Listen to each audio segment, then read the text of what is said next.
स्वच्छ भारत स्वच्छ बड़ोदरा स्वच्छ गुजरात के अभियान के अंतर्गत बड़ौदा शहर के जवाहर नगर पुलिस स्टेशन के कोयली एरिया में आप देख रहे हैं जोन 1, जोन 3 और जोन 4 के टोटल 4 एसीपी, 14 पीआई, कलेक्टर के प्रतिनिधि और नशाबंदी और आबकारी के अफसर की प्रेजेंस में ये पूरा अभियान जो है वो अभी चालू है। उसके अंतर्गत हमने टोटल 313 यानी 313 केस के 1 लाख से भी ज़्यादा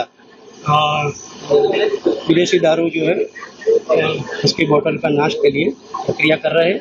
इसकी टोटल कीमत 4 करोड़ 1,70,051 रुपये जितनी होती है।